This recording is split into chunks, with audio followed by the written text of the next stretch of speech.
paninira. Walang katotohanan po yan. At kumita raw ako ng 100 million. Ang lupa na sinasabi po, 10 hectares. 8,000 per square meters noon. That means 10 hectares is 800 million. Kung sa ombudsman, dapat harungkatin nila yung final ko sa pinsambuo niya. Pinailan na namin ngayon lang. Bukod sa isyu ng lupa, lumutang din ang aligasyon tungkol sa tinatawag na Santorini area, isang bahagi ng baybayin ng Narvacan na sinasabing na-convert at nagamit bilang pribadong resort kahit pag-aari ito ng pamahalaan. Ayon sa mga ulat, ginawa raw ito ng walang tamang permit o environmental clearance, bagay na nagdulot ng tanong kung paano ito pinayagan ng lokal na pamahalaan. Samantala, nanindigan si Singson na walang katotohanan ang mga paratang at sinabi niyang handa siyang humarap sa anumang investigasyon. Inamin niyang nasasaktan siya sa mga isyong ibinabato laban sa kanya, lalo na't anya ay ilang dekada na siyang nagseserbisyo sa Ilocos Sur. Ayon sa kanya, may mga taong gusto talaga sirain ang kanyang pangalan dahil sa politika. Dagdag pa niya, kung totoo ang sinasabi nila, handa akong harapin ito, pero alam kong wala akong ginawang masama. Habang patuloy ang investigasyon, marami namang mamamayan ang nakatutok sa magiging hakbang ng ombudsman. Ang ganitong mga kaso ay hindi lamang laban sa isang tao, kundi laban din sa sistema ng katiwalian.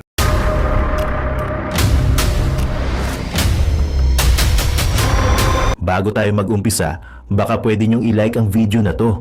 Malaking bagay ang like sa aming mga content creators. Maraming salamat po.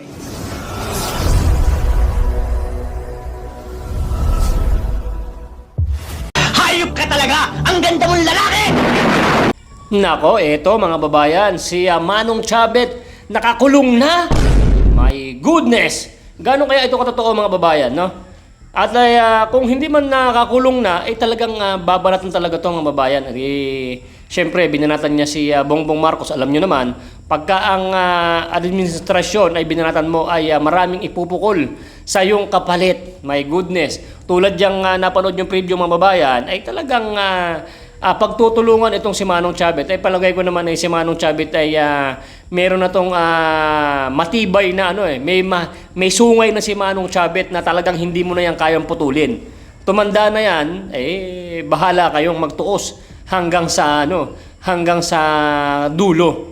So ganito mga babayan, dito sa video na to, bago ang lahat, isang like naman muna dyan. At kung hindi ka pa nakasubscribe, subscribe ka muna dyan at idiretso mo itong video natin hanggang sa dulo para maunawaan mo muna bago kayo mag-comment at para maunawaan nyo at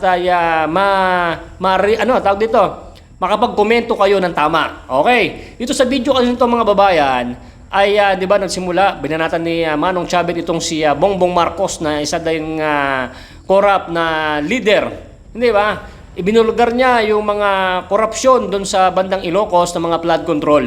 Okay? Ngayon, sa pagbubunyag ni Manong Chabet, mga babayan, siyempre, si Remulla nandyan na. So ngayon, katakot-takot daw ng mga kaso ang ibabato kay Manong Chabet. Tulad sa mga lupa, ngayon, tulad sa lupa, di ba na, nasa vlog yan. Nung na-vlog natin nung nakaraan, nagpaliwanag na si Manong Chabet. Ngayon, sabi ni Manong Chabet, ito ay diversionary tactics lang para malihis ang mga usapan about sa flood control. Ngayon, binabato sa kanya. Ngayon, at kung mapatunayan talaga na si Manong Chabet ay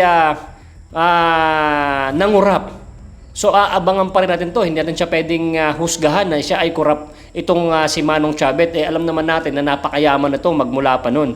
At maraming basyan, maraming ari-arian at ay hindi basta-basta yan mangungurap. Kung makakurap man si Manong Chabet, siguro hindi ganun kalaki. Hindi tulad itong mga demonyong kawatan na talagang uubusan ng kaban ng bayan.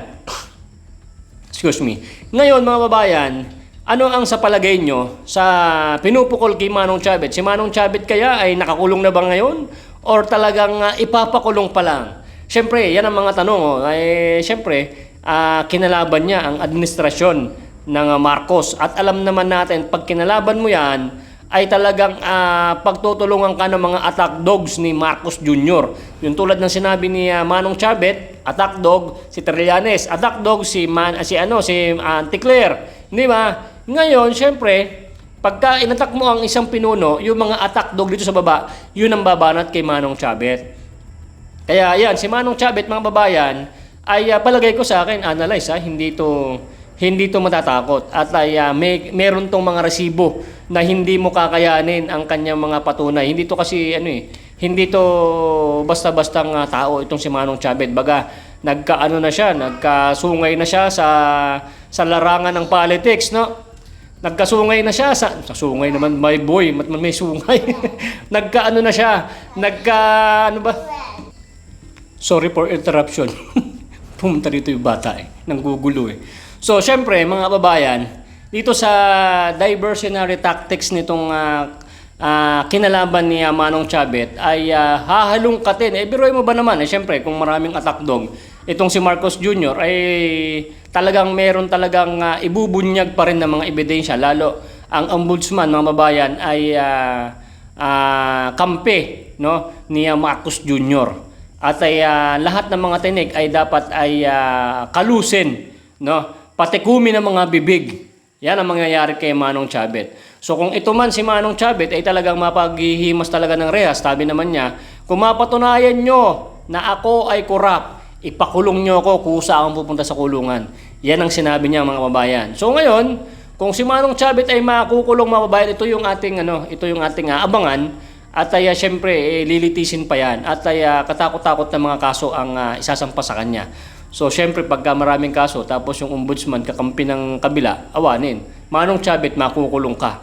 Gano'n ba ito totoo, mga babayan? Kayo naman husga dito sa ating vlog. Panoorin natin sabay-sabay itong full video. At kung magustuhan nyo to, isang like lang, isang subscribe. Okay na sa aming mga content creator yan, lalong-lalo sa aming mga DDS. Okay? Marge, panoorin mo to. Ang ganda to. Okay? Play mo na, boy! Boom! Let's go! Ayon sa mga ulat, isang grupo ng mga magsasaka at mangingisda mula sa bayan ng Narvacan, Ilocos Sur ang nagsampa ng reklamo laban kay Singson at ilan pang opisyal ng lokal na pamahalaan. Base sa dokumentong isinumite, bumili daw ang pamahalaang lokal ng lupa na may sukat na halos 10 ektarya sa halagang halos 150 milyong piso. Ngunit ayon sa reklamo, ang totoong halaga nito ay nasa halos 50 milyong piso lamang. Ibig sabihin, may pagkakaiba ng mahigit 100 milyong piso sa pagitan ng aktual na presyo at ng binayad ng gobyerno. Bukod pa rito, sinasabi rin sa reklamo na may problema sa legal na aspeto ng nasabing lupa. Ang lupang ito ay dati raw pag-aari ng isang kumpanya at dati nang na-donate sa isang ahensya ng gobyerno para sa layuning industrial. Subalit ayon sa mga reklamo, hindi ito ginamit sa paraang itinakda sa donasyon. Isa pa sa mga binanggit na issue ay ang pag-convert ng isang bahagi ng baybayin ng Narvacan na tinatawag na Santorini Area. Ayon sa mga dokumento, nagkaroon umano ng illegal na privatization o maling paggamit ng lupaing pag-aari ng pamahalaan. Sa panig naman ni Singson, mariin niyang itinanggi ang lahat ng paratang. Ayon sa kanya, ito ay isang malisyosong taktika lamang at may mga taong nagtutulak lamang para sirain ang kanyang pangalan. Sinabi rin niya na handa siyang humarap sa investigasyon at patunayan na wala siyang ginawang mali. Idinagdag pa niya na matagal na siyang nasasangkot sa iba't ibang issue, ngunit nananatili raw siyang tapat sa kanyang trabaho at sa mga proyekto para sa Ilocos Sur.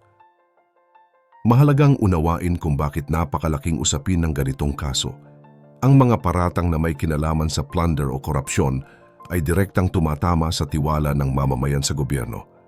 Kapag ang pondo ng bayan ay nagagamit sa maling paraan, ang mga dapat makinabang ay napagkakaitan. Kaya sa pagkakataong ito, maraming nagtatanong kung may sapat ba na ebidensya laban kay Singson at kung paano ito hahawakan ng ombudsman. Ayon sa batas, ang plunder ay tumutukoy sa ilegal na pagkuha ng yaman na hindi bababa sa 50 milyong piso mula sa pondo ng gobyerno. Isa itong mabigat na kaso na may katapat na parusang panghabambuhay na pagkakakulong.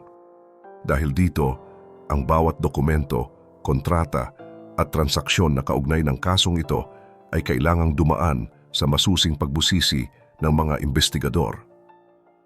Matapos pumutok ang balita tungkol sa mga kasong isinampa laban kay dating Gobernador Luis Chavez Singson, agad namang kumilos ang Office of the Ombudsman upang magsagawa ng paunang investigasyon.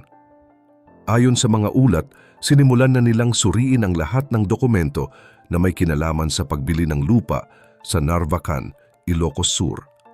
Kasama rito ang deed of sale, mga permit at mga papeles na nagpapakita kung paano naganap ang transaksyon. Layunin ng ombudsman na malaman kung nagkaroon nga ba ng labis na pagtaas ng presyo o kung may nilabag na batas sa paggamit ng pondo ng bayan. Habang nagpapatuloy ang investigasyon, mas lalo pang naging mainit ang usapan tungkol kay Singson sa social media. Maraming netizens ang naglabas ng kanilang saloobin. May ilan na nagsasabing baka isa lang itong pamumulitika, habang ang iba naman ay naniniwala na panahon na para mapanagot ang mga matagal nang nasa posisyon. Sa ilang mga komento, sinasabi ng mga tao na hindi sapat ang matagal na serbisyo kung mapapatunayang may pag-abuso sa kapangyarihan. Sa mga panayam ng ilang eksperto sa batas, ipinaliwanag nila na ang proseso ng ombudsman ay hindi basta-basta. Kailangan munang pag-aralan kung sapat ang ebidensya bago maglabas ng formal na kaso. Kung mapatunayan na may basehan, saka pa lamang ito isasampa sa Sandigan Bayan. Dahil dito, marami ang nananabik malaman kung hanggang saan aabot ang kasong ito. Sa kabilang banda, nanindigan si Singson na handa siyang makipagtulungan sa mga investigador. Iginiit niya na malinaw ang lahat ng dokumento at dumaan sa tamang proseso ang pagbili ng lupa. Dagdag pa niya, wala siyang tinatago at bukas siyang ipakita ang lahat ng papeles upang mapatunayan ang kanyang panig. Para sa kanya, isa lang itong maling akusasyon na layong sirain ang kanyang pangalan. Ngunit para sa mga grupo ng magsasaka at mangingisda na nagsampa ng reklamo, hindi ito tungkol sa politika kundi tungkol sa prinsipyo. Sabi nila, gusto lang nilang malaman kung saan napunta ang pera ng bayan at kung bakit may sobrang laki ng diferensya sa presyo ng lupa. Naniniwala sila na karapatan ng mamamayan na alamin ang totoo at panagutin ang sinumang lumabag sa batas. Habang patuloy ang investigasyon, may ilan namang lokal na opisyal sa Ilocos Sur na tila nagiging tahimik. Ayon sa ilang balita, may mga nag-aalala na baka madamay sila kung mapatunayan na may irregularidad sa transaksyon. Sa kabilang banda, patuloy pa rin ang mga taga-suporta ni Singson sa pagtatanggol sa kanya at sinasabing marami na siyang nagawang proyekto para sa kanilang lalawigan. Ngayon, nakatutok ang mga mata ng publiko sa susunod na hakbang ng ombudsman. Kung tuluyang aabot ito sa korte, maaring magkaroon ng isa na namang malaking laban na susubok sa sistema ng hustisya sa bansa. Ngunit kung sakaling mapatunayang wala itong basehan, ay maaari rin itong magsilbing paalala na huwag agad maniwala sa mga paratang hanggat walang malinaw na ebidensya. Matapos magsimula ang investigasyon laban kay dating gobernador at alkalde ng Ilocos Sur na si Luis Chavit Singson, mas lumalalim pa ang mga detalye tungkol sa mga paratang ng korupsyon na kinasasangkutan niya. Marami na ang nakasubaybay sa isyong ito, lalo na't isa siyang kilalang pangalan sa politika at negosyo. Ngayon, mas lumilinaw lang kung gaano kabigat ang mga isyong ibinabato sa kanya at kung paano ito maaaring makaapekto sa imahe niya at sa tiwala ng mga mamamayan. Bukod sa isyu ng lupa, lumutang din ang aligasyon tungkol sa tinatawag na Santorini area, isang bahagi ng baybayin ng Narvacan na sinasabing na-convert at nagamit bilang pribadong resort kahit pag-aari ito ng pamahalaan.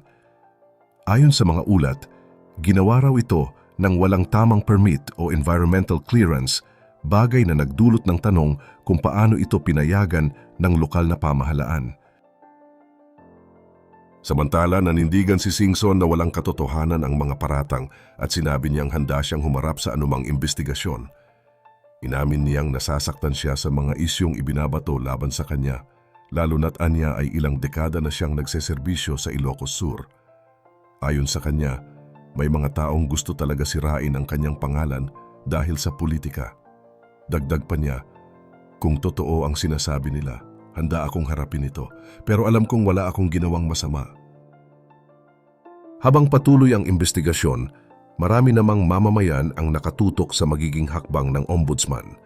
Ang ganitong mga kaso ay hindi lamang laban sa isang tao, kundi laban din sa sistema ng katiwalian. Kapag napatunayan ang mga paratang, magiging malaking dagok ito hindi lang kay Singson, kundi pati sa reputasyon ng mga lokal na leader sa bansa. Subalit kung mapatunayang walang sapat na ebidensya, maaari rin itong magsilbing paalala na kailangang maging maingat sa paghatol sa mga balita. Sa ngayon, hindi pa tiyak kung hanggang saan aabot ang kasong ito, pero isang bagay ang malinaw. Ang mga isyong may kinalaman sa paggamit ng pondo ng bayan ay patuloy lang na magbubukas ng tanong sa integridad ng mga opisyal na dapat sana ay nagsisilbi para sa mga tao. Kaya ngayon, habang patuloy nating naririnig ang mga ganitong balita, mahalagang itanong natin sa ating sarili, gaano nga ba kalaki ang tiwala natin sa mga leader na humahawak ng ating buwis? At kapag may ganitong paratang, handa ba tayong maghintay sa buong katotohanan bago tayo maniwala? Ikaw? Ano sa tingin mo? Ibahagi mo naman ang sagot mo sa comments below at huwag kalimutang mag-like at subscribe para sa mas marami pang updates gaya nito. Masamang balak sa DPWH. Mga sindikato daw, planong sunugin ang ebidensya. Totoo ba ito? Pero bago pa man mangyari yan, isang matalinong galaw ang ginawa ng DPWH at ng COA. You have to secure all the records of the COA. I know that there's a tendency for the criminals to burn down the office. Masamang balak sa DPWH. Totoo ba ito na ang mga sindikato ay planong sunugin ang buong ebidensya? At ano ang mga dokumentong nandun na pwedeng naging motibo kung sinadya man ito. So, we are here today to give you facts. Okay? We will give you facts that we have now. Hindi ako pupunta sa fake news o sa kung ano-ano. Hindi ako ganon. Kaya niyo ako, hindi ako ganon. Gagi akong base sa facts. No? Pero, yun ay initial facts pa lamang. Dahil ongoing pa ang pag-iimbestiga ni General Bisnar. Lahat nagsimula sa isang usok, isang simpleng apoy daw. Pero teka, bakit parang may amoy ng katiwalian sa hangin? Ang tanong ng bayan, aksidente lang ba ito o planado? Ito ang apoy na nagpabukas ng maraming tanong. October 22, tanghali ang tapat, Barangay Pinyahan, Quezon City. Isang sunog ang sumiklab sa DPWH Bureau of Research and Standards, ang opisina mismo na dapat nagbabantay ng kalidad ng mga proyekto ng gobyerno. Pero ito ang twist. Ito rin ang tanggapan na hawak ang mga dokumentong konektado sa isyong korupsyon sa mga multi-billion flood control projects. Bad timing o perfect timing? Sabi ng DPWH, walang dokumentong nasunog na konektado sa investigasyon. Pero sabi ng ilan, sa ating mga kababayan, sigurado ka ba dyan? Aksidente daw, pero ayon sa Bureau of Fire Protection, sumabog lang daw ang isang computer unit. Simple, diretso, walang drama. May mga babala na ang mga dokumento ay talaga namang vulnerable. Gaya na lamang ng mga ebidensya na natuklasan ni Secretary Vince Dizon. Kasi kahit ako, kagaya ng mga kababayan namin, kaming lahat dito, no? Lalo na kaming mga bago dito sa DPWH. Lagi kaming suspicioso. Natural sa amin yun. Lalo na kay General Bisnar na sa kanyang experience bilang police at part ng CIDG. At yun kagad ang tinanong ko sa kanya, sinadya ba ito? At ano ang mga dokumentong nandun na pwedeng naging motibo kung sinadya man ito? So, we are here today to give you facts. Okay? We will give you facts that we have now. Hindi ako pupunta sa fake news o sa kung ano-ano. Hindi ako ganon. Kaya niyo ako, hindi ako ganon. Lagi akong base sa facts. No? Pero, yun ay initial facts pa lamang dahil ongoing pa ang pag-iimbestiga ni General Bisnar. Ayon kay Andres Reyes, chair ng Independent Commission for Infrastructure, there is the tendency for criminals to burn down the office. At bago pa man mangyari ang sunog, talagang napaka-vulnerable ng mga dokumentong ito na pwede itong sirain ng mga sindikato. Kaya naman pinayuhan ang COA na siguraduhin ang seguridad ng lahat ng dokumento. Therefore, kung may nagsunog man ng opisina, hindi lang apoy ang sisindihan nila, kundi ang galit ng sambayanan. At ito ang ginawa ng NBI, lahat ng anggulo, iimbestigahan. Agad na kumilos ang National Bureau of Investigation, may forensic team, may CCTV, may mga ebidensyang kinolekta. Pero ang tanong, kung electrical fault lang talaga, bakit may mga eyebrows raised sa social media? Tila sinasabi ng iba, napaka-espesipiko naman ng building na nasunog. Iba naman coincidence o coincidence lang ba talaga? Pero sa mga marunong bumasa ng pattern, kapag pare-parehong timing, pare-parehong opisina, bakit hindi na ito aksidente, at dito pumapasok ang matalinong galaw ng DPWH. Ngayon bago pa tuluyang magliyab ang mga chismis at spekulasyon, isang matalinong galaw ang ginawa ng DPWH. Pinasecure ang lahat ng records ng COA. Bakit? Dahil napaka-vulnerable na mga dokumentong ito na ang mga sindikato talaga ay gustong-gusto nila itong masira. At sabi ni Reyes, criminals tend to burn down offices. But think about it, alam kaya nila na posibleng mangyari ang mga ito? Yes, I remember initially you were expressing serious concern or grave concern about the burning or destruction of public documents. Yes, as per record now, the burning in Quezon City does not involve a flood control project. But I did had a meeting with the COA and I told him that you have to secure all the records of the COA because as an investigator before with the ombudsman, I know that there's a tendency for the criminals to burn down the office, which happened in the Cebu scandal when they burned down the entire treasury building. Truth or tactic? Ayon sa ombudsman, kasama sa imbestigahan ng NBI at BFP kung may mga deliberate act o arason. Wala pang final na sagot, pero habang naghihintay ang taong bayan, lumalakas ang hinala na hindi lang kuryente ang sumabog, kundi ang tiwala ng publiko. Therefore, kung totoo man na may sindikadong nagbabalak, baka ngayon pa lang may nakabantay na sa kanila. Lahat nagsimula sa isang usok, pero minsan, ang usok ay hindi lang galing sa apoy. Minsan, galing sa itinagong katotohanan. At habang tuloy-tuloy ang investigasyon, isang bagay ang malinaw. Hindi basta-basta matutupok ang katotohanan, lalo na kung may mga matang nagbabantay. Have mercy, O God, at purihin ang ating Panginoong Diyos. Sa gitna ng mga usok ng katiwalian, sa bawat apoy ng kasinungalingan, may isang katotohanang hindi kailanman natutupok, at ito ang pag-ibig ng ating Panginoong Diyos sa tao. Kasi kung sa mundo may mga taong kayang sunugin ng ebidensya para takpan ang kasalanan, ang ating Panginoon Hesus mismo isinakripisyo ang sarili para burahin ang ating mga kasalanan.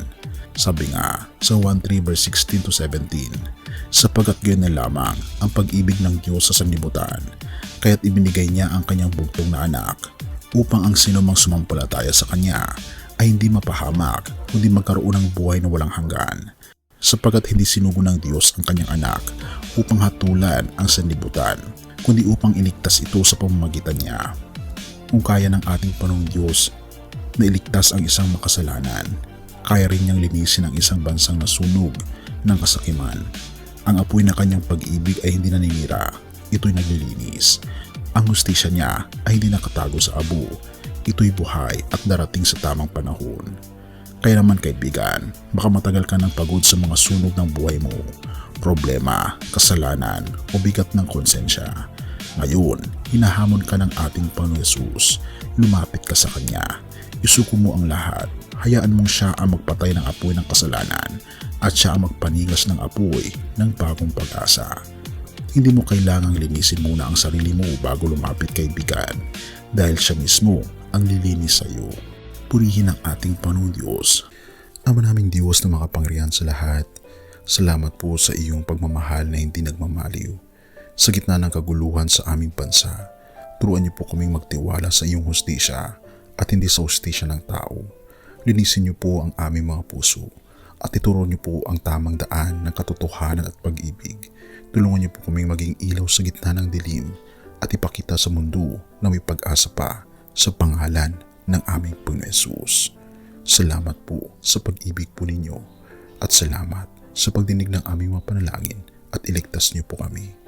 Sa pangalawa po niyong pagparito at patawarin po kami sa lahat ng aming mga pagkukulang at pagkakasala, sapagkat ito po ang aming samutiling sa matamis na pangalan ng aming Panginoon Hesus. Amen. Mabuti pa ang sardinas may label. Eh tayo, wala. Oo nga pala. Nay, ito na yung bayad ko sa isa, ano? O, kunin mo yung isa. Isa muna, iyan, no? Tapos, isa pa, di ba? 4 dapat na sardinas, eh. Yan. 3 na. Pang-4 na sardinas. Okay na.